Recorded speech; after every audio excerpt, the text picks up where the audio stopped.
En el día de hoy, jueves 21 de julio de 2022, en esta mañana, continuando con el programa de la memoria histórica aún no contada del conflicto armado en Colombia, emisión 159, vamos a tratar un tema interesantísimo que fue la forma como cayeron en combate los hermanos Manuel y Antonio Vázquez Castaño, hermanos del también líder o jefe terrorista Fabio Vázquez Castaño. Estos hechos ocurrieron en septiembre de 1973, cerca del río Porce, al oriente de Anorí, en un sector conocido como la hacienda o la finca Astilleros, desde donde este reducto de bandidos estaba huyendo ante la intensa presión militar de la orden de operaciones número 036 del Comando Operativo número 10, que por términos periodísticos terminó llamándose la Operación Anorí sin que nunca haya tenido ese nombre, y ya es imposible cambiarle esa denominación porque así la conoció los medios, la conocieron los medios de comunicación y así la conoció el país. Y fue una operación muy importante que ya la hemos analizado aquí, pero hoy vamos a ver en específico las razones, las causas, lo ocurrido con la incursión del ELN a este municipio del nordeste antioqueño y los aciertos y desaciertos que tuvieron los bandidos y los aciertos y desaciertos que tuvieron las tropas hasta llegar a este golpe tan trascendental que marcó la historia del grupo terrorista ELN y la partió en dos, antes de la operación Anorí y después de la operación Anorí. Fue un golpe fundamental que desafortunadamente, como ya lo hemos explicado en otros episodios, no contó con la dimensión política del señor presidente Alfonso López Miquelsen, quien terminó sacando a los delincuentes de un cerco táctico del cual no tenían salvación, y así revivió este grupo criminal que hoy, en 2021, 50 años, 2022, casi 50 años después de ocurridos los hechos, sigue causando daños y los tenemos a puertas de una negociación con el gobierno próximo a recibir de otro terrorista del grupo M19. Es la lamentable historia de Colombia y por eso queremos revivir este episodio para que sepamos todo lo que ha ocurrido y las generaciones modernas, las nuevas generaciones, conozcan en verdad dónde ha estado el origen de todos estos errores de la mala administración eh, que ha tenido el Estado colombiano por diferentes gobiernos o desgobiernos que han permitido que la situación llegue a lo que estamos viviendo ahora. Correr. Desde 1965, las cuadrillas urbanas y rurales del Ejército de Liberación Nacional se diseminaron en diferentes lugares del departamento de Santander y luego se extendieron hacia Bolívar, Antioquia y Cesar, donde realizaron acciones sorpresivas y propagandísticas de terrorismo comunista, mediante las que pretendían dar la imagen de que el grupo criminal avanzaba proyectivamente hacia la toma del poder en Colombia. En ese orden de ideas, ¿cuál es la importancia geopolítica y geoestratégica de esta región, en especial del municipio de Anorí, ubicado al nordeste del departamento de Antioquia? Bien, coronel, muchas gracias por la pregunta y la explicación que trae esta pregunta.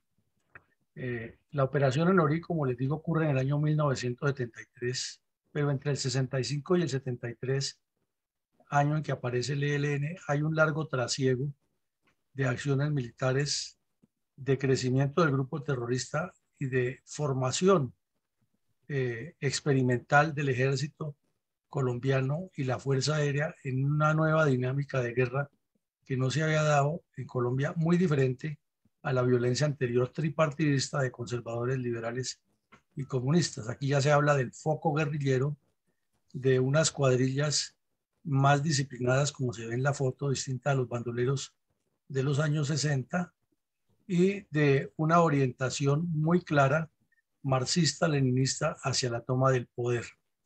Estas guerrillas, como lo hemos reiterado en anteriores episodios del ELN, intentaron formarse en Miraflores, Boyacá, donde las FARC ya habían hecho un trabajo político largo, pero, o el Partido Comunista mejor, pero las FARC también estaban buscando zona allí y tuvieron sus choques y definitivamente se fueron para Santander, donde había una base de trabajo amplia hecha por el Partido Liberal durante la revuelta gaitanista, y había unas guerrillas, unos remanentes de guerrillas que estaban en el Chucurí, escondidos todavía después de esa violencia que no había terminado, y rápidamente fueron cooptados por los comunistas integrados al nuevo proyecto revolucionario.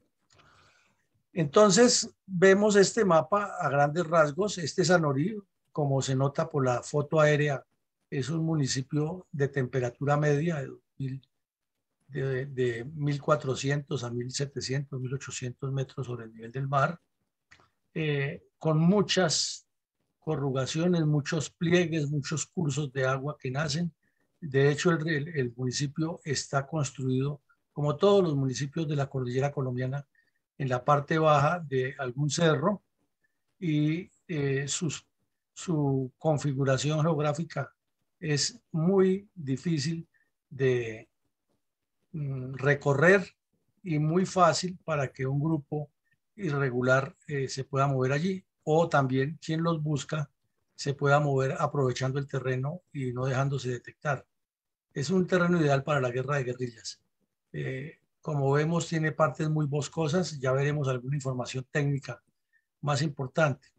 Y en sí, el municipio está supremamente bien ubicado para un proceso de guerra de guerrillas, porque el departamento de Antioquia tiene una ubicación geoestratégica fundamental para la seguridad y el desarrollo de Colombia, con salida al mar Atlántico, con límites con departamentos de la costa Caribe, con límites en el Magdalena Medio y con límites en el centro del país, que casi tocando a Cundinamarca en un sector muy cercano de Boyacá, en el Magdalena Medio.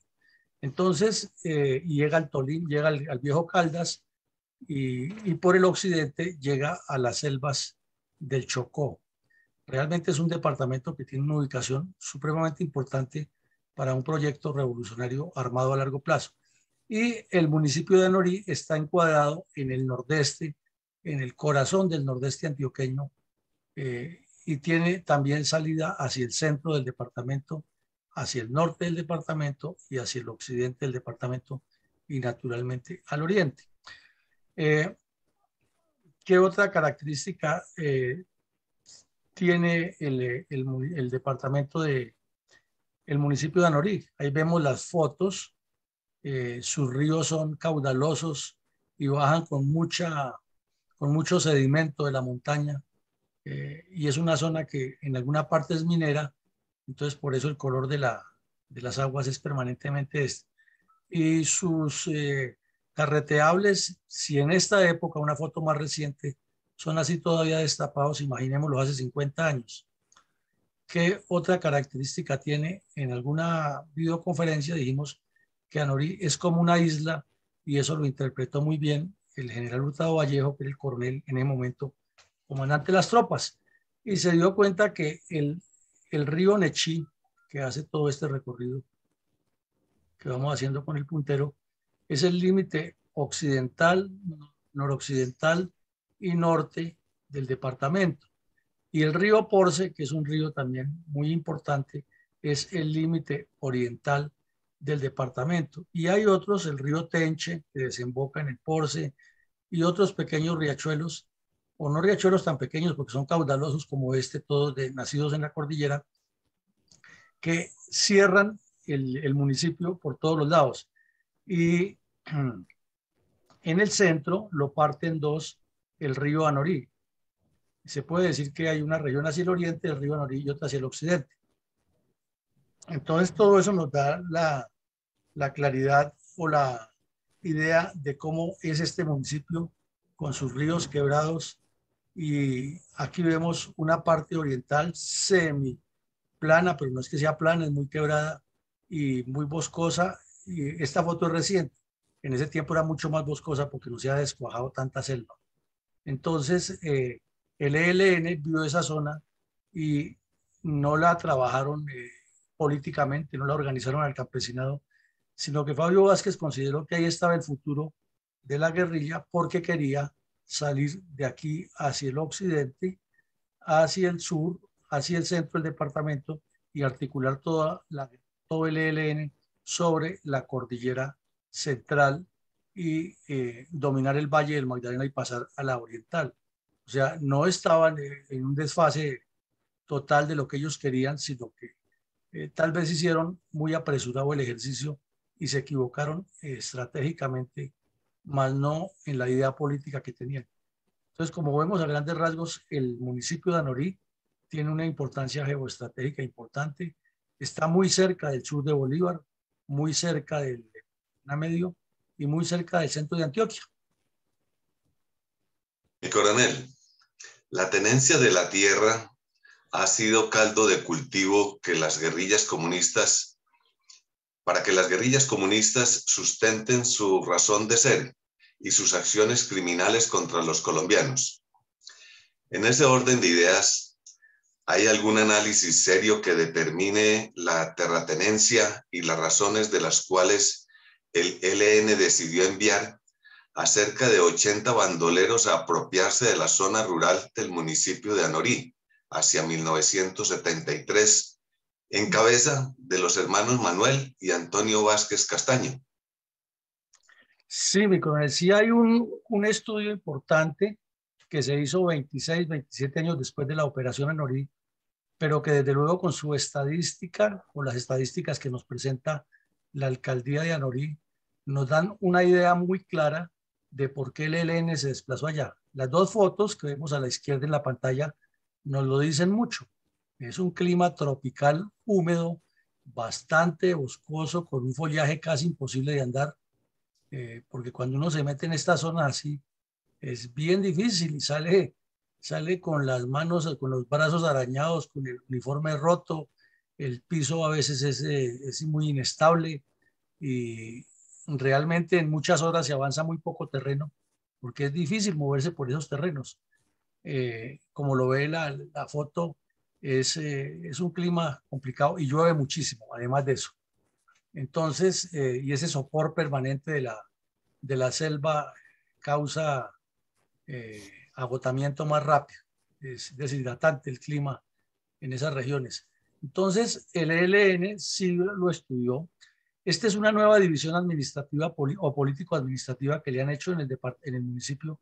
En ese tiempo no estaba dividido así organizacionalmente, pero sí, o administrativamente, pero las veredas y el territorio eran el mismo y las personas eran pues los abuelos o los papás de los que ahora lo habitan.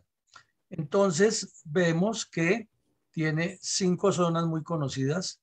Esta zona de la plancha se llama así porque la quebrada más importante y la vereda más importante de todo ese contexto se llama la plancha. También ven otra que llama el Norizal, que está aquí al occidente, al suroccidente. Esta otra que lo llaman carretera principal área urbana, que es el área del municipio, la zona construida, la zona urbana. Tienen otra que llama Dos Bocas, que es básicamente la que gravita al occidente y al oriente del río Anorí, que es bastante caudaloso, y tiene, como decíamos, el de la cabecera municipal y al sur el de la carretera principal. Esos dos los integran en uno. Entonces vemos que el municipio tiene una cantidad grande de veredas y tiene otras características que las vemos aquí en ese mapa, en ese estudio que hicieron, que es bastante boscoso y ustedes ven de acuerdo con la gradación de cada color, va indicando la característica de ese bosque, que alguna zona es nublada, además de eso, complica más el terreno. Y vemos aquí también que tiene varias cuencas hidrográficas. Mire, así por encima tiene la cuenca de la Concha, es otra quebrada muy conocida ya, y tiene esa quebrada, es una quebrada que es un río realmente, pero los campesinos la llaman la quebrada, y tiene tres sectores: la Concha Baja, la Concha Media y la Concha Alta. Y tiene también la quebrada La Plancha.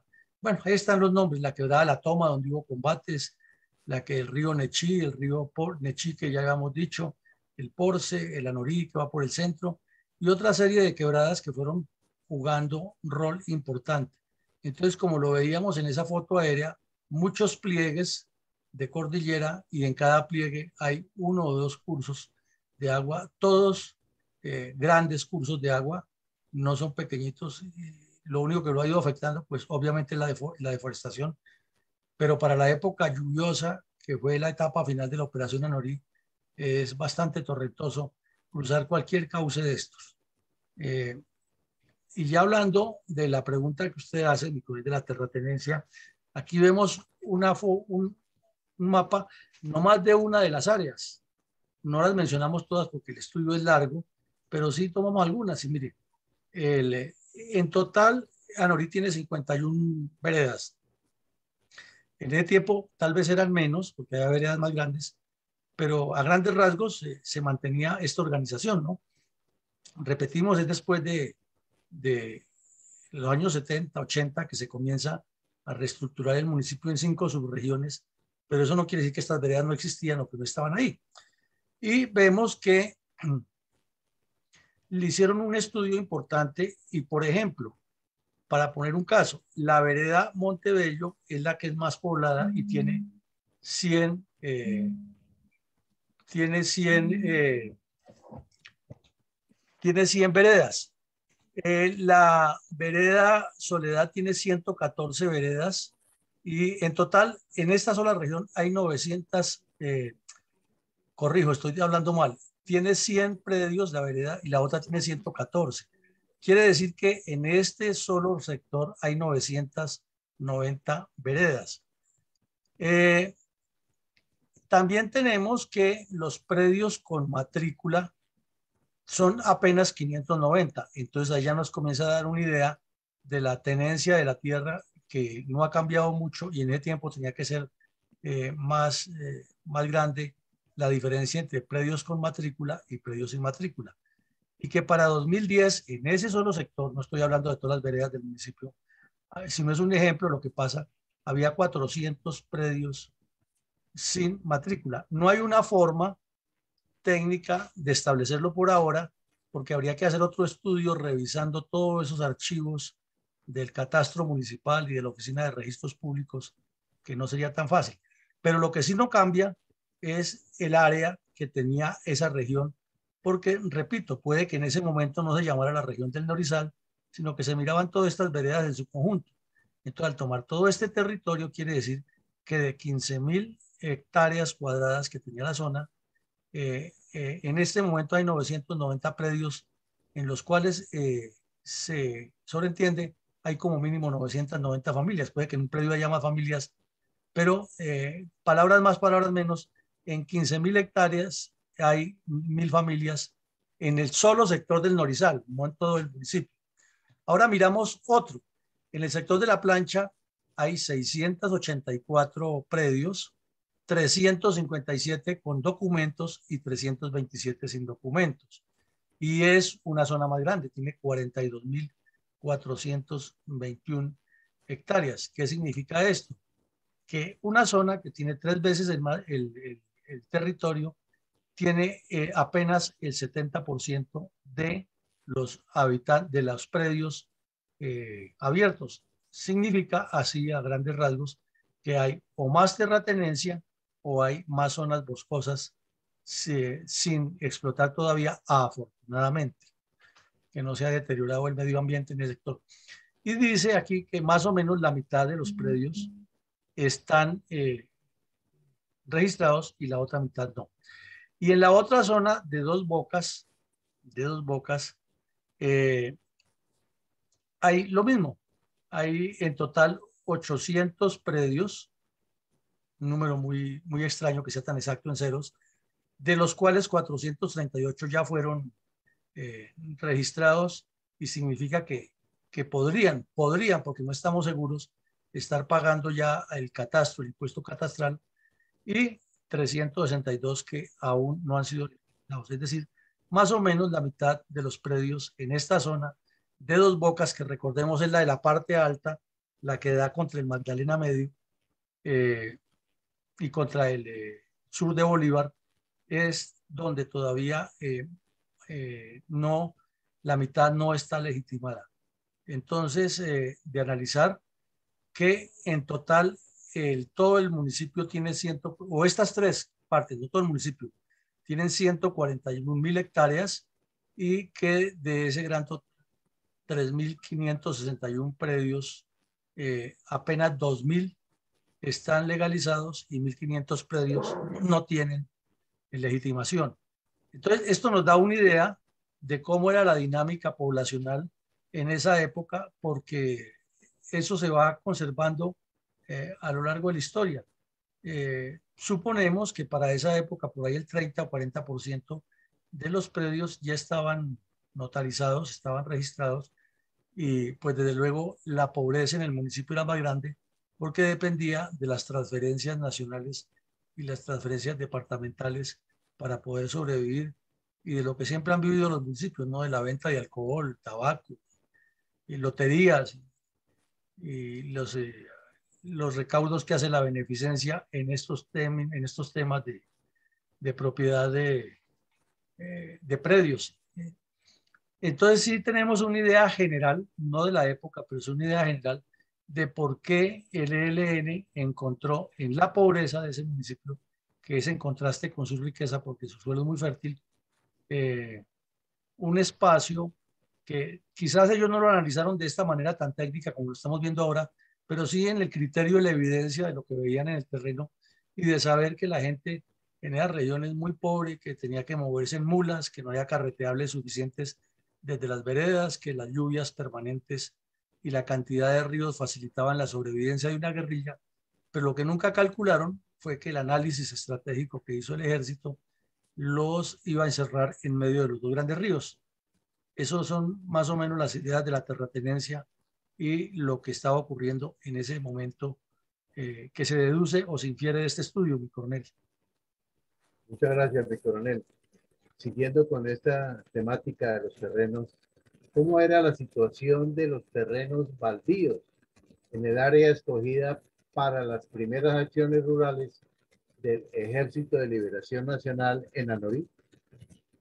Bueno, mi coronel, entonces aquí tomamos apenas una de las zonas. Insistimos, es Anorí, Dos Bocas, que era la que veíamos que es la más grande, que está al nororiente del municipio, que también viene a ser el nororiente de Antioquia, el nordeste antioqueño. Y vemos que aquí hay unos sitios que al estudiar en detalle lo que ocurrió en la operación Anorí, finalmente fue el sector donde más se desarrollaron combates importantes, capturas, decomisos y presión militar en buena parte de la operación. Y es el sector de Dos Bocas. ¿Por qué? Porque, por ejemplo, en este sector de Providencia hubo varios encuentros importantes. No nos vamos a poner a relacionarlo uno por uno, se nos va el tiempo. En el sector de Los Trozos, que lo vemos que tiene varias zonas boscosas, baldías, o sea, que no tienen una ocupación, fue finalmente donde se llegó a darle prácticamente el puntillazo final a los hermanos Vázquez Castaño, sobre todo en la quebrada Los Trozos, que es la que atraviesa esta región, fue la más importante. Y Madre Seca y Conchabajo, ya habíamos dicho que Conchabajo es una de las veredas que forma la quebrada de la Concha, que va a caer, todas van a caer al río Porce, todas son tributarias del río Porce, estamos hablando del oriente del municipio. Entonces, en esa zona vemos que para el año 2010 hay registradas 30.747 hectáreas de baldíos, y dice que un baldío es un predio que o está ocupado muy parcialmente o no está ocupado y no ha sido adjudicada a nadie. y que son predios ocupados generalmente por familias campesinas que ejercen alguna actividad productiva o que le han hecho algunas mejoras, pero que todavía no le han metido todo ese desarrollo impactante, porque si no ya las integran a las áreas urbanas. Eso más o menos es un concepto general de baldíos. Como ven, el mismo concepto que tiene el Estado colombiano acerca de un baldío no es que sea muy claro frente al desarrollo nacional. Lo único que lo sustentan es, o mejor dicho, la argumentación más de fondo sería que aún no ha sido legitimado en una notaría y en una oficina de registro de instrumentos públicos, pero que ya puede tener la presencia de algunos campesinos, o como pasa en las zonas de la Amazonía y la Orinoquía, que son ocupados por las etnias indígenas y, entre paréntesis, por el narcotráfico que se ha ido apropiando de todo eso. Entonces, esa sería una idea de los baldíos que hay. No tomamos sino solamente la zona de Anorí y Dos Bocas, pero en todo el municipio hay todavía zonas boscosas muy hermosas que deberían ser conservadas como patrimonio ecológico y que tienen estas características. Pero en solo Dos Bocas hay 30.000 hectáreas, que es el doble de la otra zona muy importante que veíamos de la Plancha. O sea, en solo baldíos en el sector de Dos Bocas hay el doble de área de la que ya está ocupada por campesinos en el sector de la Plancha. Mi coronel, ¿por qué Fabio Vázquez decidió enviar a sus dos hermanos Antonio y Manuel a Anorí? ¿Y cuál es la importancia geopolítica y geoestratégica de esa zona, de esa osada decisión como expansión guerrillera? Bueno, lo hemos visto brevemente en la introducción, en el preludio de esto, y estos tres mapas nos explican mejor qué es lo que pasa. Vemos nuevamente en el mapa superior izquierdo al departamento de Antioquia, ocupando todo el noroccidente colombiano o centro noroccidente de Colombia, porque el noroccidente lo compondría la parte norte de Chocó, limitando con Panamá. Pero básicamente el departamento de Antioquia es la unidad territorial más influyente en el noroccidente colombiano, sobre todo en esta punta que muy inteligentemente los paisas lograron darle a su departamento, no se dejaron encerrar y se metieron también en la costa Caribe, algo que le ha faltado de visión a otros departamentos, sí lo tuvieron ellos. Entonces, vemos que dentro de esa unidad territorial tan importante, que aquí la vemos ya en forma ampliada, que llega al Golfo de Morrosquillo, al oriente, norte-oriente, o sea, nororiente del departamento, está ubicada una gran zona que tiene varios municipios. De varios de ellos mencionamos Amalfi, Segovia, Zaragoza, Remedios, etcétera. Y está Anorí, que es uno de los municipios del noroccidente antioqueño. Vemos también que aquí baja una muela muy importante geopolíticamente, que es la zona conocida como el sur de Bolívar. Ese siempre tuvo ese nombre, pero de las nuevas denominaciones que le han dado al departamento, o sea, el fenómeno no es solamente en Antioquia, es en todos los departamentos. Quizás quienes estudiamos en los años 60 y 70 conocimos unas divisiones administrativas de los departamentos y hoy ya las han cambiado por decisiones de las asambleas departamentales o de los consejos municipales o de las mismas alcaldías. Pero el terreno no cambia, lo que cambian son los nombres y las distribuciones. Entonces vemos que aquí lo que es toda la vida se ha conocido como el sur de Bolívar, ahora lo llaman el Magdalena Medio bolivarense. Este es el departamento de Bolívar. Pero si vemos esta muela que estoy señalando aquí del Magdalena Medio, es la que empata aquí con el nordeste antioqueño y con la zona del Bajo Cauca, que la vemos aquí en el mapa ahora más claro. Está nordeste antioqueño, está Bajo Cauca y Magdalena Medio. Bueno, al fin, los nombres son cuestiones académicas, las distribuciones son cuestiones académicas y por conveniencias administrativas de los departamentos, que en esa época se llamaran de una manera y en esta se llamen de otra, no ha cambiado el terreno, pero sí nos da la información de lo que es. ¿Qué significa esto? Que aquí en el sector oriental, o sea, lo que se llama el Magdalena Medio antioqueño, Magdalena Medio santanderiano, Magdalena Medio boyacense, y Magdalena Medio bolivarense, que coinciden todos en el corazón del Magdalena Medio, es porque es la parte media del río Magdalena. O sea, el río Magdalena tiene una parte alta, que desde su nacimiento, pasando por el Huila, el Tolima, y llegando hasta Cundinamarca, y de ahí ya comienza el Magdalena Medio, que es la parte media, y cuando entra en la parte central del departamento de Bolívar hasta su desembocadura en el mar, se llama el Bajo Magdalena, que fue donde Simón Bolívar hizo su famosa campaña del Bajo Magdalena en el año de 1812. Entonces, volviendo al tema, el río Magdalena es un eje geopolítico, geoestratégico fundamental para un proceso guerrillero, porque facilita el avance rápido, es una carretera fluvial muy rápida, una vía fluvial muy rápida para llegar al centro del país, o al contrario, para alejarse del centro del país y llegar al norte del país. Y también está cruzado el departamento de Antioquia por el Bajo Cauca hasta que llega, por el río Cauca, hasta que entra en su parte baja y finalmente se une con el Magdalena. Entonces, eso lo visualizaron los guerrilleros de una manera macro para que las guerrillas que nacen por aquí, más o menos, que hay el punto en este mapa, donde está Santander, se desplacen hacia el Magdalena Medio y coloquen toda su estructura controlando la margen occidental del río Magdalena, y esa margen incluye a lo que se llama el Magdalena Medio antioqueño, donde están una buena cantidad de municipios, el oriente antioqueño, que tiene una región que en algunos libros la llaman, o algunos textos la llaman el suroriente y el oriente, otros dicen que no, que todo es oriente, pero eso no cambia. El tema es que sobre esa región se quiere montar toda una estructura del ELN para crecer y que abarque también los límites del río Cauca hacia el occidente. Es decir, que capte todo, que capte o coopte todo el occidente del nordeste antioqueño.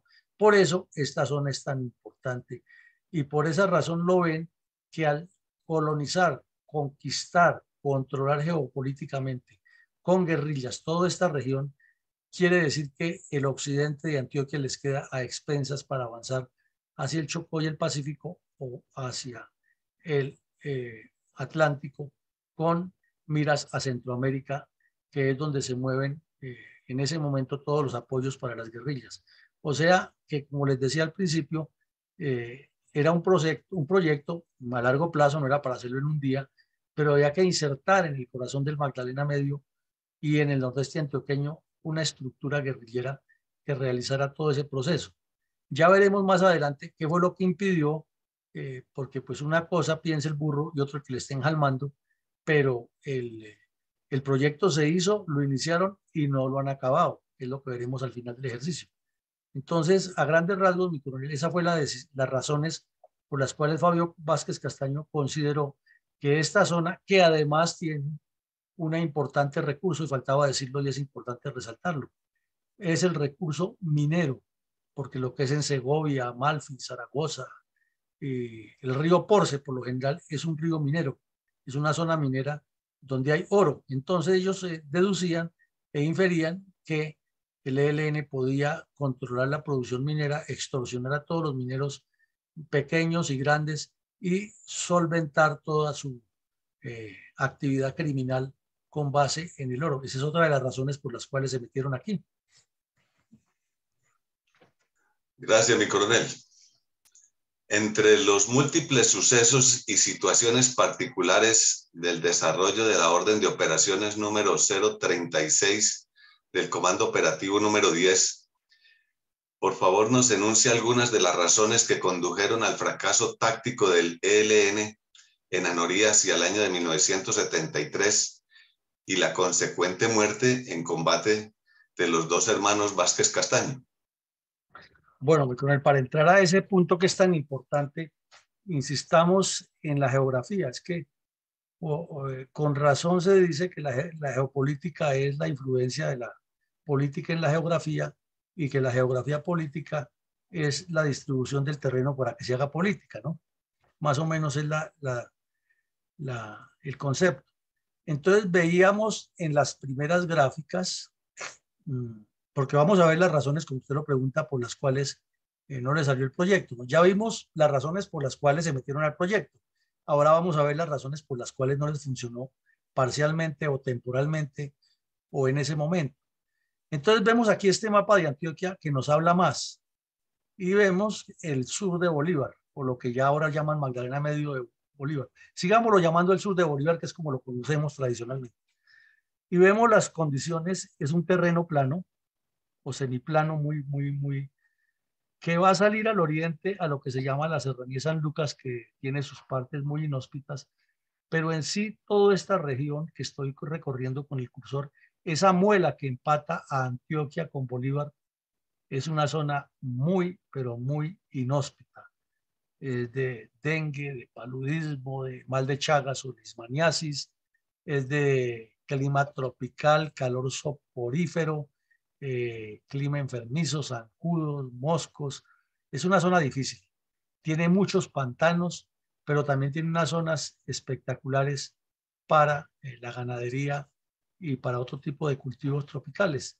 Entonces, con buena fumigación, algunas de esos cultivos progresan. Y obviamente la guerrilla encontró en ese sector un área ideal porque a lo largo de todos estos cursos lo que hay es bosque, hay selva tropical que les permite esconderse y les permite moverse por los ríos, porque son caños o quebradas como los conocemos con nombre, pero realmente en época lluviosa se vuelven hasta ríos muy anchos, que todos son tributarios del Magdalena.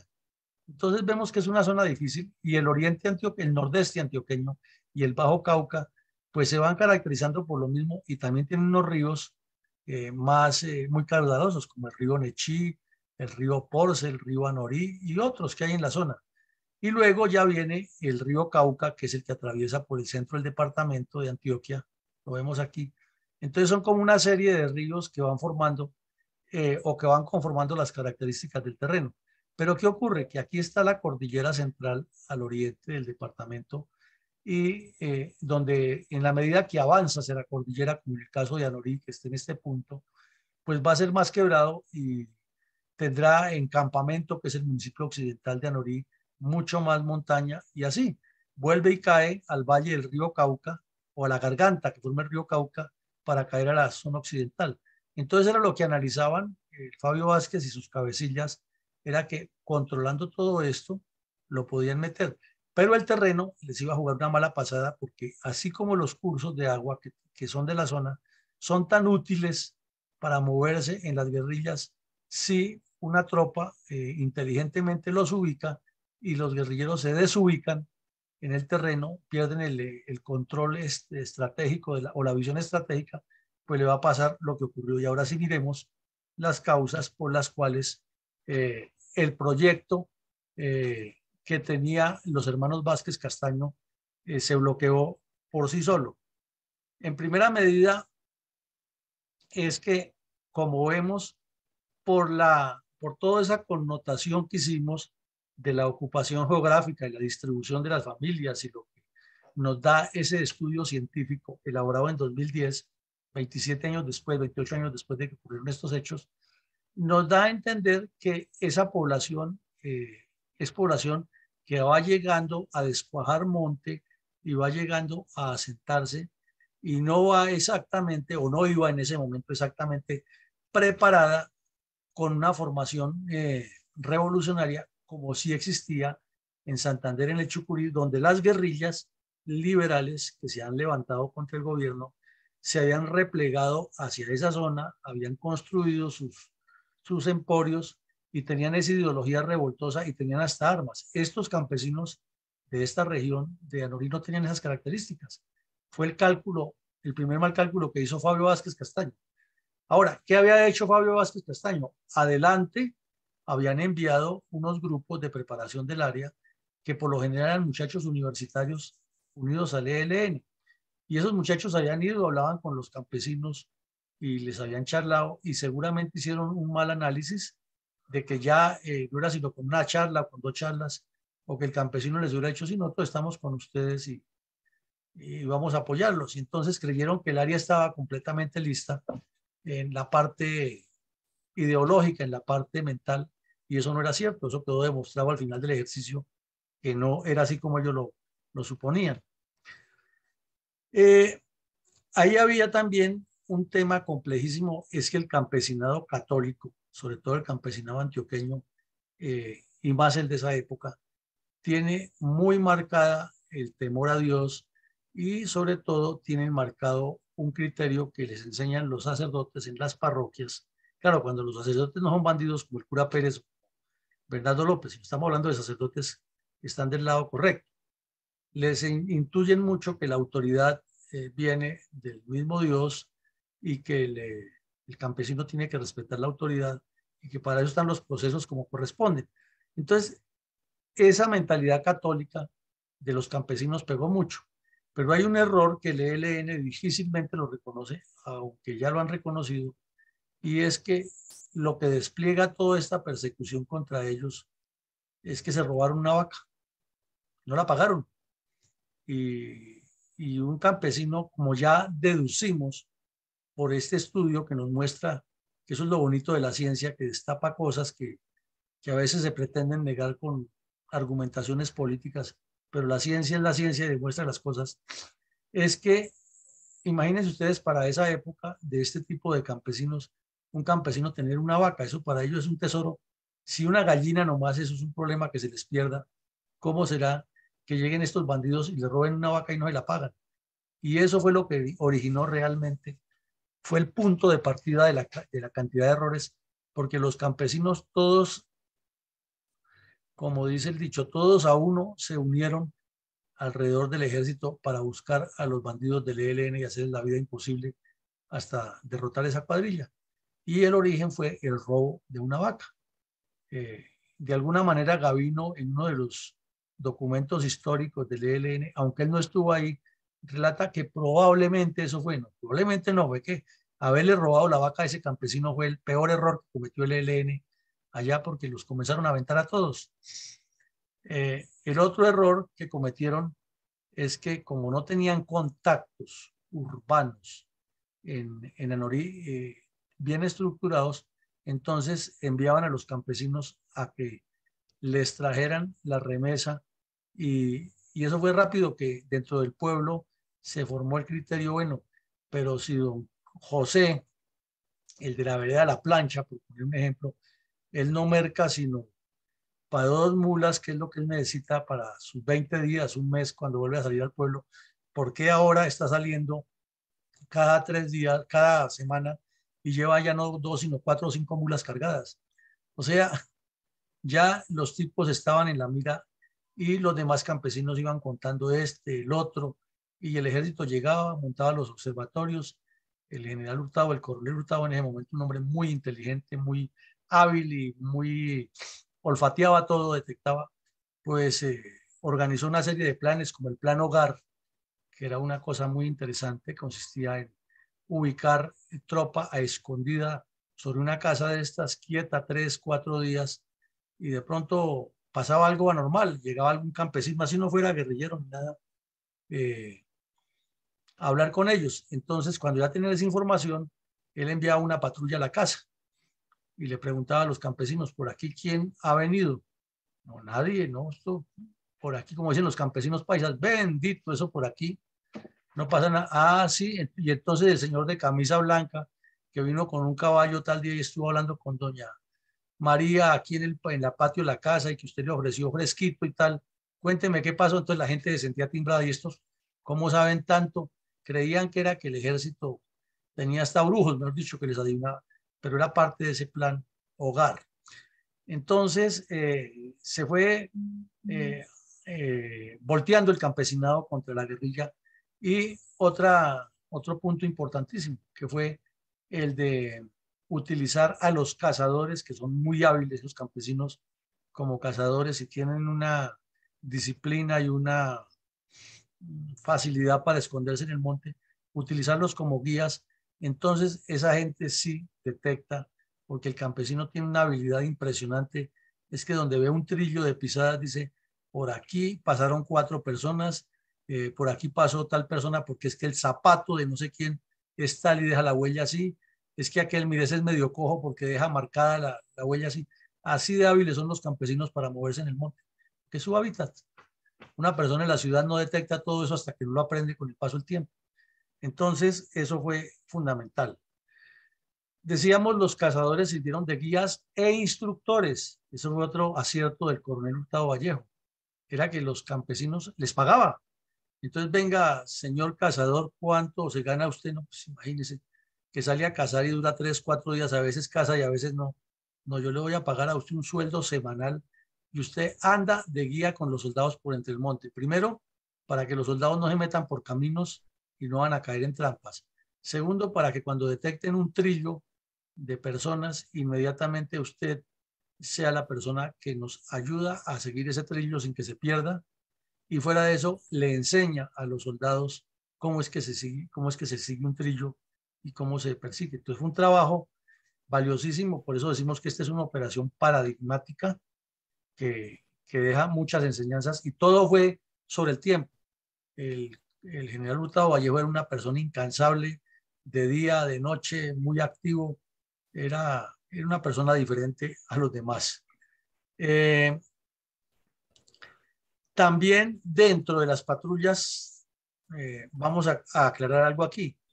Así como el ELN se mueve desde Santander y del sur de Bolívar hacia el nordeste antioqueño, la información que llega con el robo de la vaca, que fue fundamental, hace que se haga el análisis y que el coronel Hurtado Vallejo le proponga al comando del ejército que hay que trasladar el grueso de la operación, sacarlo de Santander y meterlo al sur de Bolívar, al nordeste antioqueño. Y a eso se suma un intento de una operación grande que se hizo, que se llamó Trinitario, que todavía era en el sector del Magdalena Medio Santanderiano.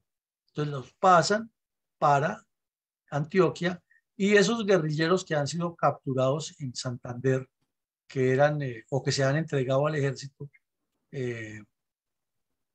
sirven de guías de las patrullas, no porque conocieran esta área, pero sí conocían a los guerrilleros. Entonces ellos iban con la misión de que si detectaban algún guerrillero de civil, también podían ayudar a echarle mano.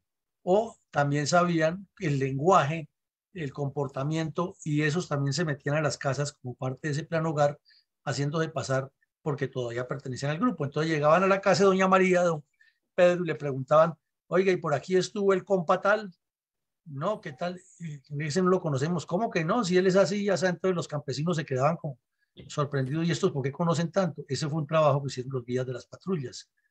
Y como conocían la metodología del estilo y la forma de los buzones, las caletas, los controles, toda la terminología del ELN, pues podían hacer que el campesino creyera que estaba hablando con guerrilleros. Por eso es que el señor Petro en su nuevo plan de seguridad que tiene y el señor de Rubio insisten en su informe, es que de ninguna manera se puede utilizar a un ex integrante de un grupo de estos para que apoye las fuerzas militares o la policía o los organismos de seguridad. Claro, pues es lógico, saben que esos son los que los conocen y que los ayudan a desarticular rápido. Esa es la realidad de la cosa. Bueno, el otro punto es que ya lo hemos dicho, pero queremos resaltarlo aquí en forma particular. El liderazgo del coronel Hurtado Vallejo fue fundamental, fue excepcional. Un hombre de una voluntad de acero, de un convencimiento total, de una ascendencia impresionante dentro de las tropas, de una presencia permanente porque hacía cosas muy osadas que hoy en día no se pueden hacer, pero las hacía. Con los helicópteros se metía a visitar la tropa y luego iba y revisaba el área. Tenía una memoria fotográfica impresionante y una habilidad para ubicar el entorno operacional increíble. Y entonces hacía cosas atrevidas que no se pueden hacer hoy en día, ni siquiera por la seguridad de las máquinas, pero lo hacía. Andaba con el helicóptero y visitaba una tropa en un lado, miraba el terreno, analizaba los ríos por donde se podían mover los guerrilleros y de regreso le decía al piloto que le diera, como llaman en términos de aviación, una manga por otro sector y de pronto veía un sector que no se había patrullado y aterrizaba el helicóptero ahí en medio de la selva sin ninguna seguridad o en medio de la montaña y hablaba con los campesinos, se metía a las casas. Era una persona muy osada, no se puede hacer eso hoy en día, pero lo hizo y hacerlo notar en este caso histórico porque es la realidad de esa historia. Bueno, lo otro es que la conformación topográfica de Anorí ya la habíamos explicado, muchos ríos, pero en particular los dos grandes ríos que le hacen la circunvalación al municipio, lo convierten en una isla y en época lluviosa es difícil de pasar. Entonces, ¿dónde estuvo el secreto del coronel Hurtado y el éxito para poder encerrar al ELN y que no se saliera de allí? Él no se puso de muy sábelo todo, como pensaría cualquier comandante arrogante, mirar el mapa y decir, coloco los cierres aquí. Él sí miraba el mapa y lo conocía muy bien, pero tenía otra ventaja. Hablaba con los campesinos y les preguntaba, oiga, si usted quiere pasar el río Porce, en esta zona donde el campesino conocía, si usted quiere pasarse el río Porce para el otro lado, además de los puntos ya conocidos, ¿por dónde cree usted que podría cruzarlo el guerrillero? Entonces el campesino pues pensaba, conocía, analizaba y le decía, pues además del punto lógico que es tal, yo creo que en tal parte, bueno hermano, entonces tenga tanta plata, vaya se allá con esta patrulla y usted los guía, los embosca y se está con ellos ahí, come arepita con ellos y los acompaña. Entonces eso fue fundamental porque el señor en poco tiempo conoció los cruces normales y los cruces probables donde la guerrilla podía escapar. Entonces, ¿qué hacía? Pues dejaba tropa en ese sector donde se presumía que podían pasar y cuando los guerrilleros asomaban la cabeza se armaban los combates o simplemente se daban cuenta que ahí estaba el ejército y les tocaba devolverse. Entonces estaban ya entrando en un nivel de estrés que poco a poco fueron reduciéndose. Vemos aquí otro detalle, que la conformación topográfica es muy importante, pero hay que tener la inteligencia y la audacia para utilizar el terreno, para maniobrar las tropas y para tener el contacto con la población civil, que es la que conoce realmente. Entonces son detalles interesantes de esto que va conduciendo a que un proyecto que lo conciben desde el punto de vista revolucionario muy bien estructurado, al llegar al terreno encuentra con estas dificultades que se lo bloquean. Y desde luego hay algo de resaltar aquí que son los errores de conducción de los hermanos Vázquez Castaño. ¿Por qué? Porque una cosa es que Fabio Vázquez es el líder, que tampoco era que fuera un gran guerrero, ni un estratega militar, ni nada de eso. Parte de la historia que se le han querido formar. Era el cabecilla, era un bandido, era un asesino. Y era uno heredero de esa violencia de liberales conservadores que terminaron metidos en el Partido Comunista y era el mensajero de un banco y se hizo parte del Banco del Comercio y se hizo parte del sindicato y en el sindicato tomó contacto con el partido, terminó de guerrillero y los hermanos, uno que había estudiado Derecho, era el más preparado de la familia y el otro tenía nivel de secundaria, se unieron con él a ese grupo. Entonces, como Fabio Vázquez era el que mandaba, ocurre como en todas las organizaciones humanas, sobre todo estas de tercermundismo, que por ser hermano del cabecilla o hermanos del cabecilla tenían cierta prelación y han sido nombrados comandantes sin tener la formación, sobre todo la parte militar o la parte armada. Y entonces, claro, al llegar al terreno sin ninguna experiencia, encontrarse con unas dificultades meteorológicas, topográficas y operacionales con un comandante tan hábil como Gustavo Vallejo, pues los tipos estaban en absoluta desventaja y comenzaron a dar palos de ciego, a hacer análisis internos entre ellos, porque esos sí estaban acostumbrados, pero el otro problema que tenían era que los campesinos o los guerrilleros que llevan ahí, casi todos eran santanderianos y no de esa región. Entonces es muy distinto tener campesinos de la región, que fue lo que el coronel Hurtado Vallejo se aprovechó de ganárselos para este lado y de esa manera los fueron aflojando. Entonces los errores de conducción de los hermanos Vázquez Castaño consistían en que mientras fueron conociendo en esos 3-4 meses de persecución el terreno, el general Hurtado se la ganaba con los guías, con los campesinos cazadores y con esa presencia que él tenía en todas partes, porque lo veían en todas las veredas, lo veían en todas partes, lo veían en el mercado los sábados hablando con los campesinos, hablaba con el cura, se subía al púlpito, hablaba con el alcalde, iba y visitaba al presidente de Acción Comunal, una persona muy inquieta. Entonces tenía una presencia superior a la de los bandidos. Y tenía mucha más habilidad para maniobrar tropas y tenía una gran ventaja, que era la disponibilidad de los helicópteros ahí a la mano. Entonces, si una patrulla entraba en contacto, inmediatamente podía mover el dispositivo rápido y apoyar esa patrulla. Y tenía cosas tan bien calculadas. Por ejemplo, en un punto había un combate y la patrulla entraba al combate y le preguntaba al señor al comandante de la patrulla, deme el azimut hacia qué lado se movieron los bandidos. Entonces decía 220 grados. Ah, bueno, entonces tomaba el helicóptero inmediatamente y 6, 7 kilómetros adelante de ese azimut descargaba tropas y les ordenaba que se vinieran en la dirección hacia donde había habido el combate, y generalmente volvían y se encontraban con los bandidos. Entonces los enloquecía porque al haber ese combate, los bandidos se sentían rodeados. Si salían de un combate y se enfrentaban en otro, entonces fueron perdiendo gente, fueron perdiendo la moral, se fueron enfermando, la comida les escaseaba, ya con los campesinos les quedaba más difícil abastecerse, se les fue acabando la plata que tenían. Entonces fue una situación bien interesante. Por eso en el libro de Cóndor en el Aire u Operación Anorí está muy bien detallado paso a paso todo lo que ocurría. Bueno, y lo mismo, otro hecho que se terminó de bloquear ese proyecto fue las confesiones de los capturados. La inteligencia militar no estaba tan desarrollada, pero sí había avanzado y había personas especialistas en entrevistas. El general Hurtado Vallejo rompió el molde, más fácil. Capturaban un guerrillero y decía, va, tráigame el tipo, nos sentamos aquí a tomar café con él. Y como era un conversador de esos infatigables, entonces le podía dar a las 3, 4 de la mañana hablando y a las 5 de la mañana estaba levantado otra vez, listo para salir para un lado y para otro. Entonces se sentaba horas y horas a hablar con esos guerrilleros y con esa memoria prodigiosa que tenía. Entonces cotejaba una pregunta con la otra, no consultaba cuadernos ni un carajo, sino todo el tiempo lo que con la concentración mental permanente en lo que estaba haciendo.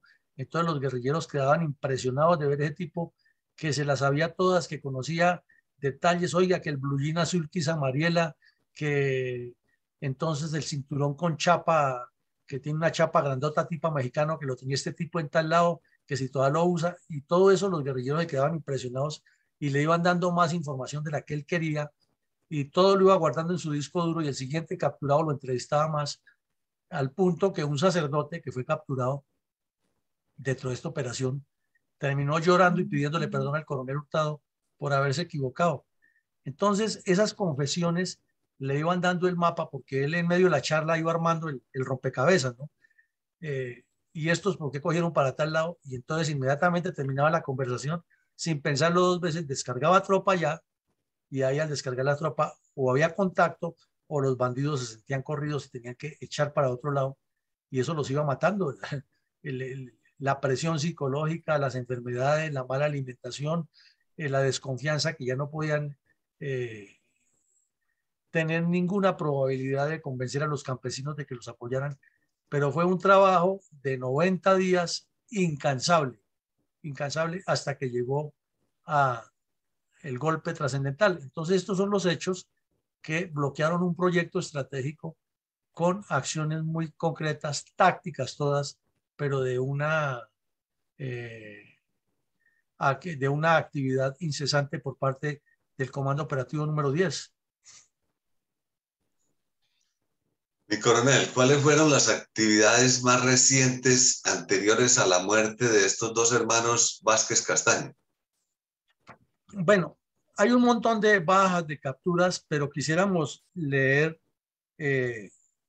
aquí un informe textual escrito por el entonces teniente Ricardo Lineros, que describe lo siguiente. Ahí cayeron dos guerrilleras, que es como el principio del fin, o sea, ya la etapa final de la caída de los hermanos Vázquez. Son Liliana y Rubiela. Y dice el teniente Lineros en el informe: el 8 de octubre hubo 9 contactos armados. Entonces, imagínense ustedes cómo sería el desespero de esta gente. Ya quedaban muy poquitos, eso lo vamos a ver enseguida. Pero hubo 9 contactos armados. Los continuos combates de encuentro minaron la voluntad de lucha del adversario, que tenía reducido el poder de combate. Por ese motivo, el comandante de mi batallón ordenó efectuar una presión constante para eliminarlos. O sea, además de que había combate, era no le afloje, si cogieron para tal lado, sígalos, que ya el comando operativo está moviendo tropas en el sentido del cierre. El primer grupo de inteligencia y localización continuó el movimiento hacia donde estaba el grupo enemigo. El segundo GIL realizó un envolvimiento cercano a los antisociales. En el registro fue capturada una mujer quien confesó ser Rubiela, encargada en ese momento de llevar la comida a los postas por orden del tío Emiliano. El tío Emiliano era Manuel Vázquez Castaño. Y le decían el tío porque ellos habían sido entrenados por la ETA y utilizaban el lenguaje español. Y tenían contactos en España y por eso se sabe que el cura Pérez no llegó solo, sino que eso era mucho más largo. El importante golpe propiciado al ELN por la patrulla dirigida por el teniente Lineros obedeció según el concepto del coronel Julio César González, o sea, esto dice el comandante del batallón, al excelente grado de entrenamiento de la unidad y en especial a su alta moral, condiciones que le permitieron soportar el desgaste físico a pesar de los variados y continuos combates. En igual medida destaco la sobresaliente y marcada capacidad para seguir los rastros por parte de la unidad que capturó a Liliana, corrijo. Lógico, estaban entrenados, ya los soldados habían aprendido y se habían identificado plenamente con el ambiente operacional y tenían un comandante superior que era alguien infatigable que lo estaba motivando. Entonces dice que la situación era muy tensa en ese momento. La persecución no se detuvo, ni los diezmados acompañantes de los dos cabecillas tampoco se rindieron. O sea, eso era una lucha de quién soportaba más, porque los dos tipos no se querían dejar coger vivos, ya que eran un trofeo grandísimo para el ejército, los hermanos de Vázquez Castaño, imagínense, de Fabio. Y todos guardaban la esperanza de llegar al río Nechí, o sea, al oriente de la ciudad, del municipio, para pasarse y regresar al Magdalena Medio. Pero esa era también la preocupación del coronel Hurtado, que no se le fueran a pasar para el otro lado. Entonces ven ustedes que es como un juego del gato y el ratón, que nadie se lo está diciendo, no es que lo estén oyendo por la radio, sino es el análisis que él hace y lo que dejan los trillos y lo que está ocurriendo en el terreno.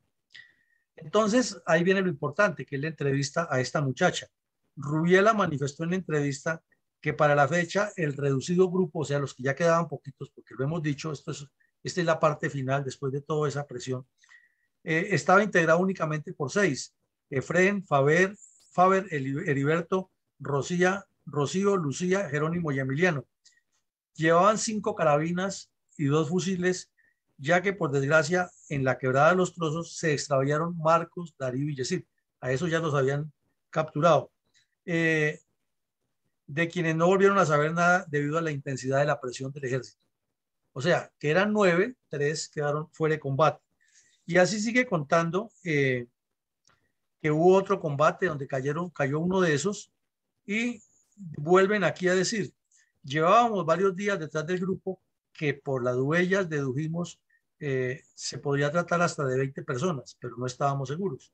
Después de breves combates de encuentro que hubo, o sea, hubo varios combates de encuentro. Y describe el área, que el musgo, que los bejucos que dificultaban el movimiento, pero que eso afectaba a los dos. Y en ese momento hubo otro combate, explican aquí. Cuando Liliana corrió por una cañada inhóspita, pero allí fue atrapada por los soldados. Entonces Liliana, que era la que estaban buscando, que acompañaba a Rubiela, cayó en combate. Y de ahí para allá, pues se desarrolla toda una presión psicológica que va reduciéndolos hasta que al fin el coronel Hurtado decide, otra decisión audaz de él, es que analiza de acuerdo con el conocimiento que tenía de lo que le han dicho los guerrilleros, lo que le han dicho los campesinos y lo que le informaban las tropas, decide colocar su puesto de mando y en un helicóptero aterriza en una finca que se llama Los Astilleros, muy cerca del sitio donde está. Y prácticamente cuando caen estos dos bandidos, él alcanzaba a escuchar los disparos de donde estaba su puesto de mando, en el sitio donde dedujo que estaban. Y la persecución pues ya fue, al final está muy descrita en el libro, se fueron quedando solos cayó Adelfa Fierro, que era la mujer más cercana que tenían estos dos, porque Fabio, Antonio Vázquez le dice, bueno, esto se perdió. Alguien tiene que quedar vivo para que cuente lo que pasó. Entonces usted, Adelfa, que le decían Rocío, ese era el alias que tenía la guerrilla, usted se queda en esta casa y si la capturan, pues contará la historia. Si no la capturan, su misión es escribir todo lo que nos pasó porque esto es el final. Entonces, ella no se quería ir.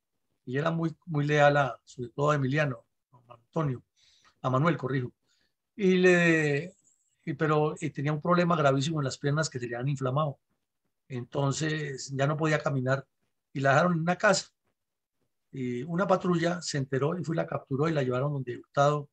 Hurtado le hizo una entrevista grande eh, y le puso pues con el médico que tenían ahí la atención médica que necesitaba y luego la mandaron para Medellín y pasó por el Consejo de Guerra y con todo lo que pasa en Colombia, finalmente terminó en Europa, perdió las dos piernas, se le gangrenaron y después anduvo mucho tiempo siendo una activista de derechos humanos en Europa, asilada, claro, diciendo de las atrocidades que cometen en Colombia los militares contra los guerrilleros y contra los campesinos, siendo que fue una de las que le salvaron la vida, porque igual la hubieran podido dejar morir allá, ya que la gangrena que tenía en las piernas la hubiera matado. Pero fue el ejército el que le salvó le salvó la vida, no las piernas, y de manera increíble resultó en Europa haciendo mala publicidad.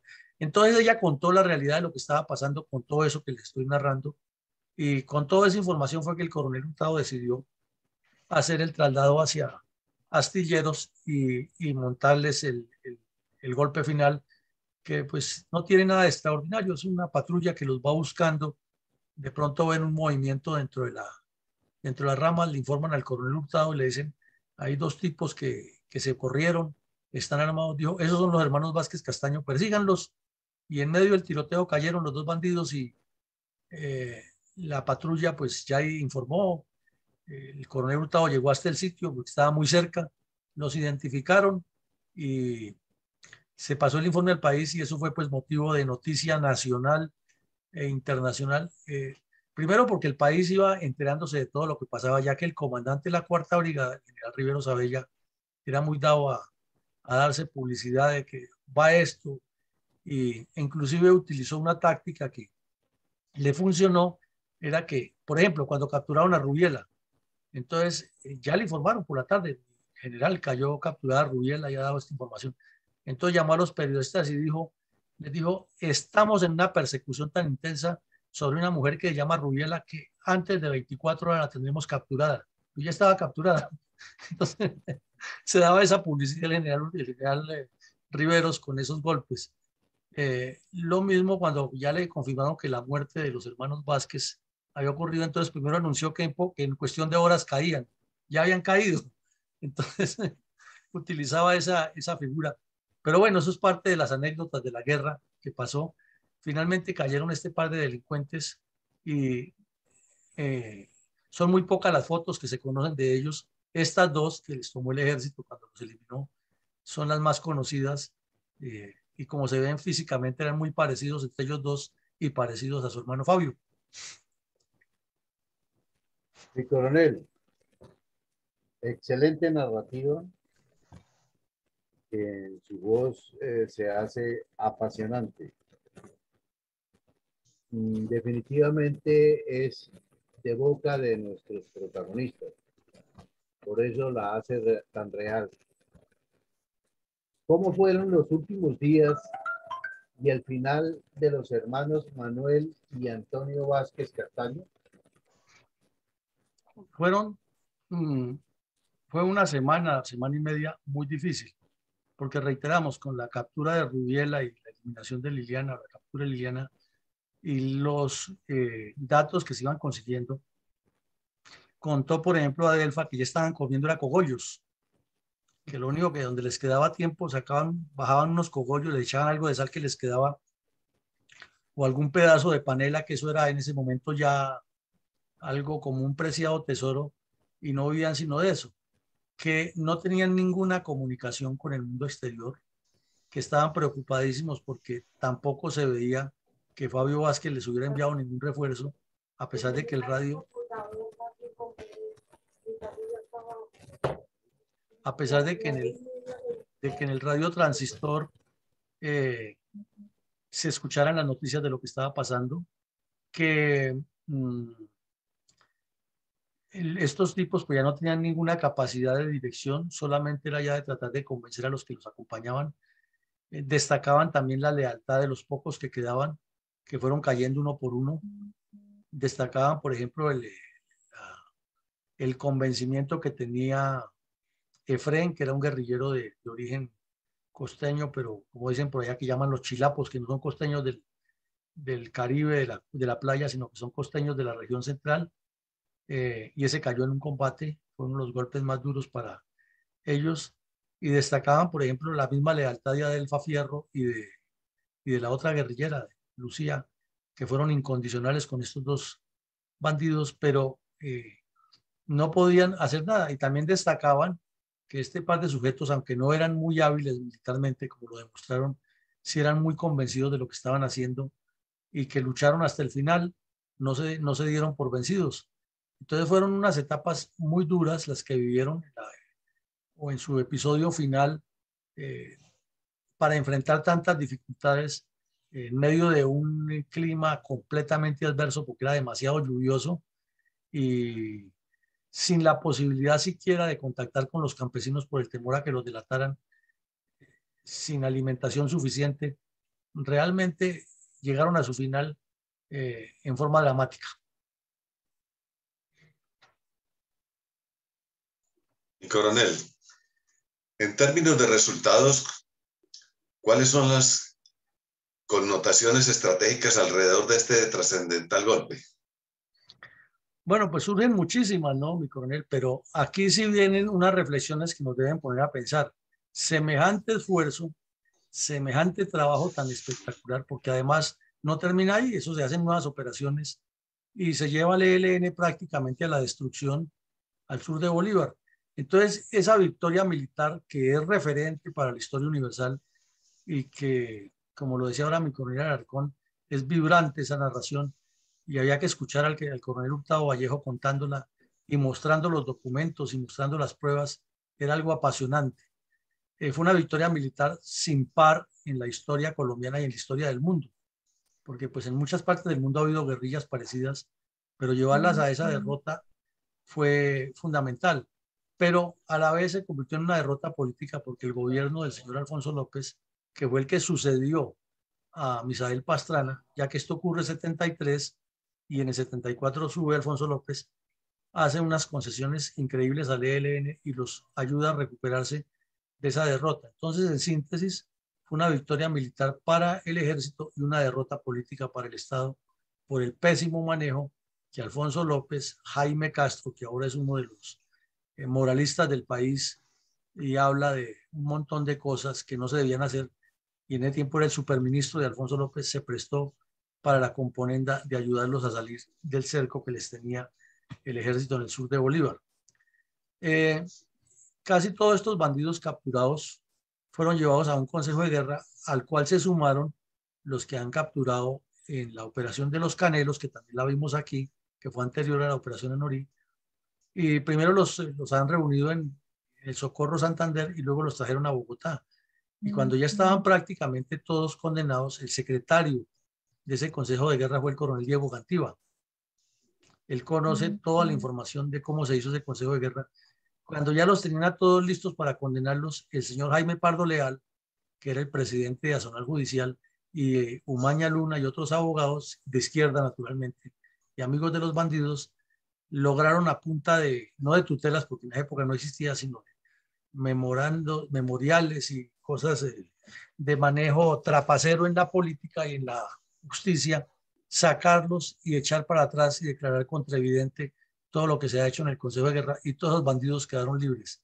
Hoy en día, algunos de ellos son hasta distinguidísimos académicos, como el ilustre doctor Alejo Vargas, que es uno de los altos educadores de la Universidad Nacional, y otros como los hermanos Ojeda Watt, que son moralistas, y más, la lista es larga de los bandidos que salieron. Y ahí fue cuando Adelfa Fierro salió de ese problema, se asiló en Europa y terminó haciéndole daño a Colombia. Y otros, que son varios, terminaron de sindicalistas, otros volvieron al ELN como era de esperarse, y ahí está, y ahí siguieron haciéndole daños al país. También de allí surgió la famosa Asamblea de Anacoreto, que es otro tema que tenemos que analizar aquí muy en detalle, que es cuando Fabio Vázquez Castaño le echa la culpa a unos urbanos que los llamaban los Bertulfos, de que fueron quienes tuvieron la responsabilidad de no haber ido a apoyar a su hermano, y como Fabio Vázquez Castaño era omnímodo, omnipresente, omnipotente, omnisciente y omnisabelotodo en el ELN, ordenó fusilar a 3, como llaman ellos, cuadros muy valiosos, que en realidad para el ELN era muy valioso, sobre todo uno de apellido Uribe, que era muy valioso para el ELN. Vázquez lo asesinó porque tenía la culpa de la muerte de los 2 hermanos.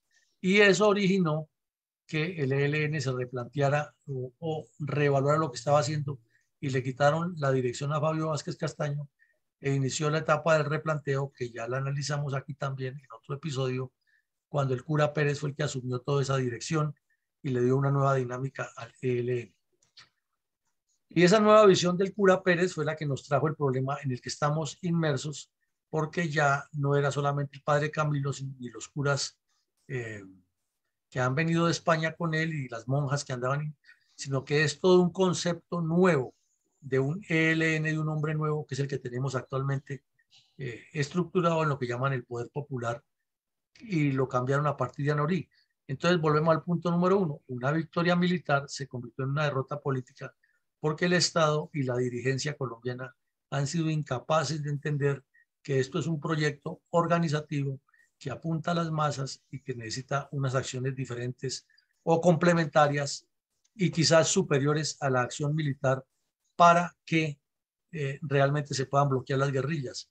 Entonces la visión del cura Pérez recuperó al ELN, lo sacó de esta derrota, lo puso donde está y ahí los tenemos ahora a puertas de hacer todo un show de yo con el señor Petro, y quién sabe a dónde nos llevamos. Y el origen está ahí, en el error del señor Alfonso López y de Jaime Castro y de un señor Utria, que también, que también era el delegado de Acción Comunal de Cartagena, de Departamento de Bolívar, y también terminó asilado en Europa diciendo que era perseguido por los militares. Fue una operación militar paradigmática, es ejemplo ante la historia militar universal, y cada vez que se analice se le encontrarán más y más detalles. Ya habíamos hecho toda una reflexión de la operación Anorí y ni siquiera habíamos mencionado todo lo de los hermanos Vázquez Castaño, y seguimos porque hay un montón de elementos todavía por detallar dentro de esa operación. Esa es la reflexión alrededor. Y las conclusiones, antes de darle la palabra a mi coronel González, es que miramos, aquí vemos el Magdalena Medio visto de planta con la ubicación geoestratégica que tiene esta región para el país. Y ahí está, lo vemos de arriba abajo, lo que ocupa los municipios del sur del Cesar, de Bolívar, de Antioquia, de Santander, y llega prácticamente a Cundinamarca.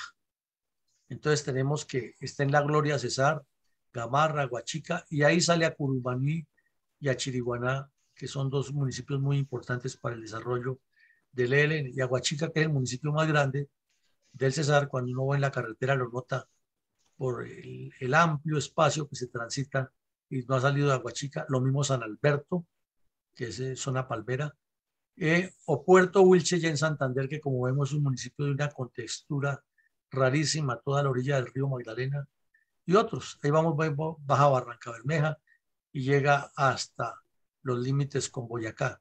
Y si es por el occidente, está todo lo que es conocido del Magdalena Medio antioqueño, desde Yondó hasta Puerto Nare, y luego entra a la zona de San Pablo, Simití, Santa Rosa, Morales, Tisquicio, Regidor y Río Viejo, que son conocidísimos cada vez que se habla del ELN en esta región.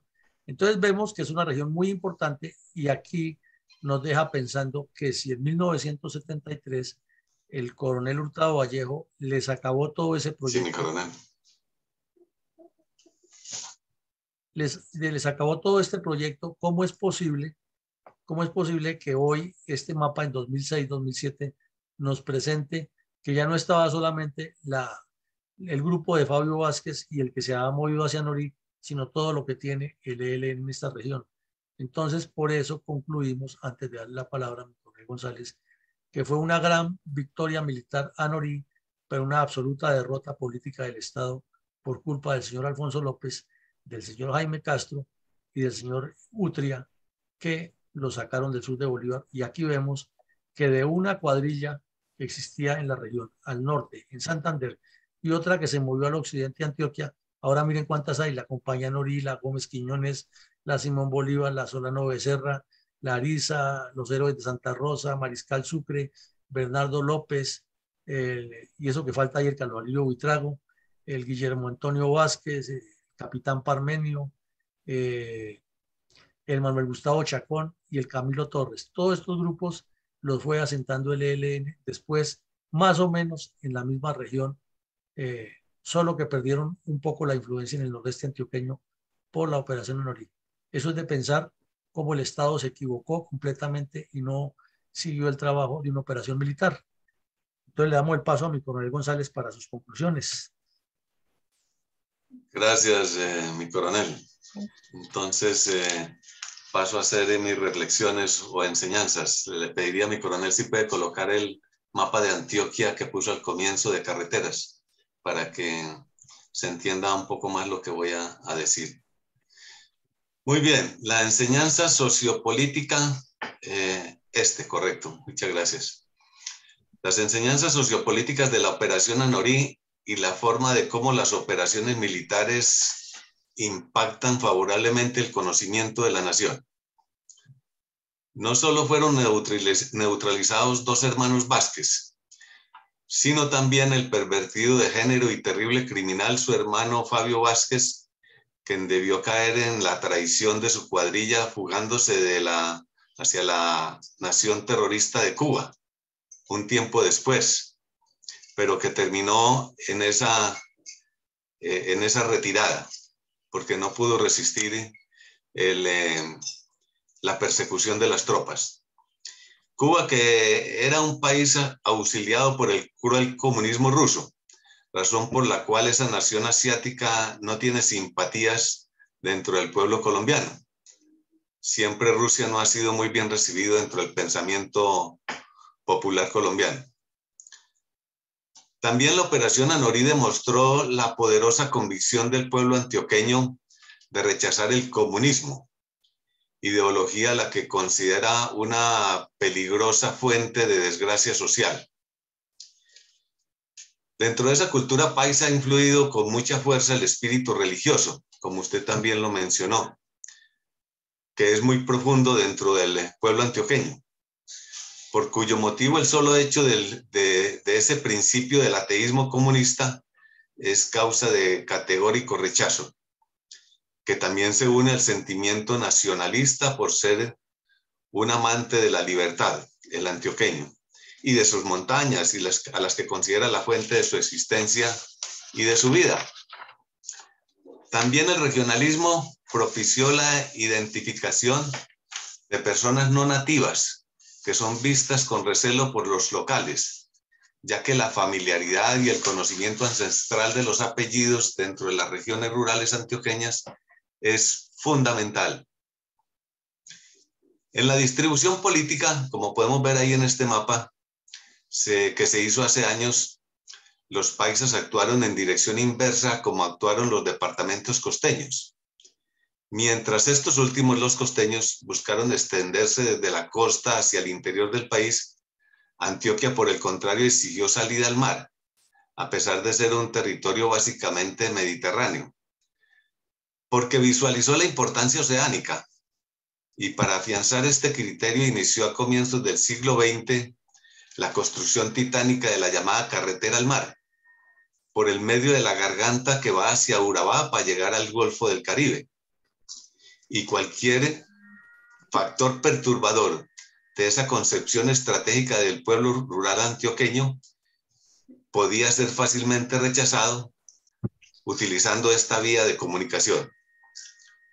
Indudablemente la confluencia entre pueblo y tropas es vital para destruir con contundencia todas las formas de terrorismo, para impedir que se pueda implantar dentro de los moradores. De todo esto se reconfirma la importancia del estudio de la historia en su verdadera realidad, que lógicamente no se ha plasmado en el actualmente famoso Informe de la Verdad. Muchas gracias, mi coronel. Muchísimas gracias, mi coronel, muy puntual, muy analítico usted en la parte geopolítica, en la parte de concepción del desarrollo y en la parte de la memoria histórica, que sería como lo que trato de resumir en lo que usted nos dijo. Pues muchísimas gracias, mi coronel. No sé si mi coronel Alarcón tenga comentarios ya para el cierre. Creo que Omar quiere pedir la palabra. Adelante, Omar. Sí, gracias, mi coronel. Muy buenos días para todos ustedes. Cordial saludo. Pues ha sido un hecho los conocimientos que se han adquirido en estas charlas, y eso es indiscutible, y lógicamente que el panorama cada día en el conocimiento de la geopolítica y la geoestrategia se amplía más. En referencia a lo que ustedes han manifestado, yo veo que ha sido reiterativo y que hay un problema de la acción militar que no está acompañada por la dirigencia política. Y lógico que eso tiene sus razones. Lo que sí preocupa ahorita es cómo van a estar esas fuerzas militares de Colombia en este próximo gobierno. Entonces yo quiero decirle que van a estar solas. Y en referencia a lo que dice mi coronel Iván González, en el pensamiento de los antioqueños que buscaron una salida hacia el mar y que prácticamente pues esa construcción de esa carretera al mar y esas vías de comunicaciones incide en que cualquier atentado que se desarrolle en el departamento de Antioquia con esas vías de comunicación pues facilita la acción militar, ¿sí? Facilita contrarrestar cualquier acción de los enemigos de Colombia. Entonces, yo diría, ¿cómo podríamos hacer para construir esa relación entre la dirigencia política y las fuerzas militares a fin de consolidar una república lógicamente democrática, independiente y proyectada hacia un desarrollo sostenible en el espacio y en el tiempo? ¿Cómo podríamos hacer esa situación así?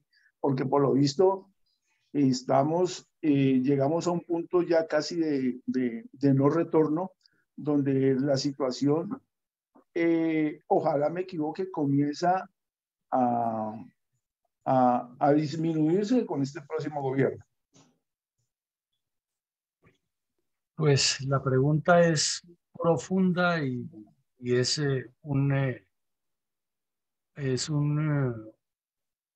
un tema de reflexión también muy profundo para buscar una solución profunda. Y es que hasta el momento se ha hecho lo contrario, lo cual demostraría que hay que hacer lo contrario. ¿A qué me refiero?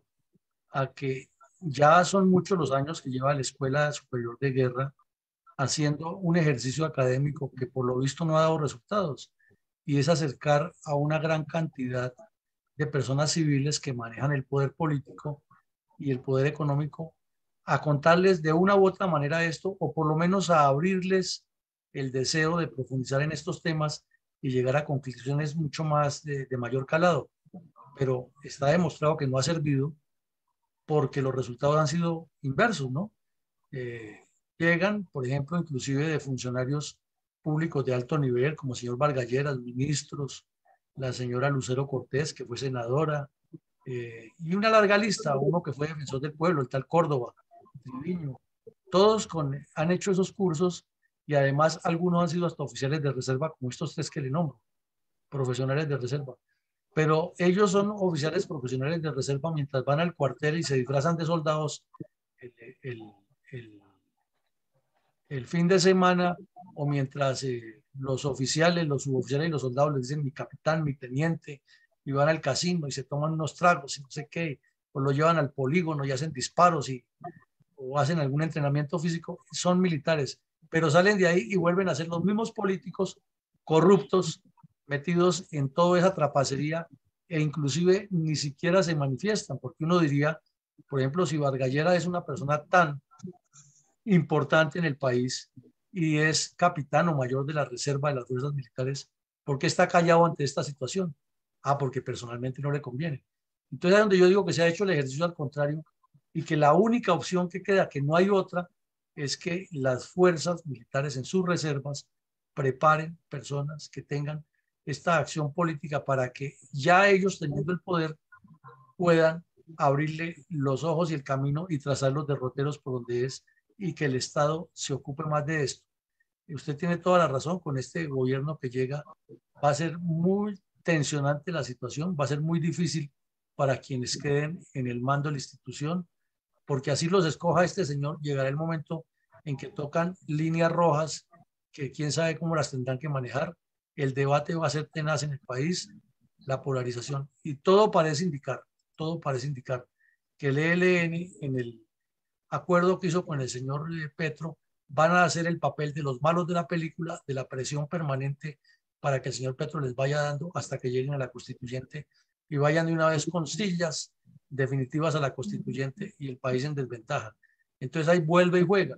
Si no se hace el ejercicio al revés y los militares seguimos pensando, como escucha uno en estos foros, que es que tenemos que unirnos al señor Gómez, que tenemos que unirnos otra vez al señor Uribe, que la señora Cabal es la que nos va a representar, que la verdadera derecha, que es que Nieto Loaiza dijo en no sé dónde, y yo me pregunto, y hago la pregunta aquí para todos los que estamos en la sala, ¿en qué se diferencia un señor de esos a un oficial o un suboficial estructurado en las fuerzas militares? Yo creo que en nada, pero nosotros mismos nos por debajamos y que son ellos los que tienen que guiarnos cuando en realidad son los que nos han llevado al fracaso en que estamos. Así de sencillo, Omar. Yo creo que me suena mucho en y yo creo que nosotros en forma privada, y hoy lo quiero hacer público, nosotros escuchamos en una reunión al coronel Giraldo de la policía donde nos hizo una referencia sobre Enrique Gómez. Realmente pues yo manifesté, yo no sé si creo que posteriormente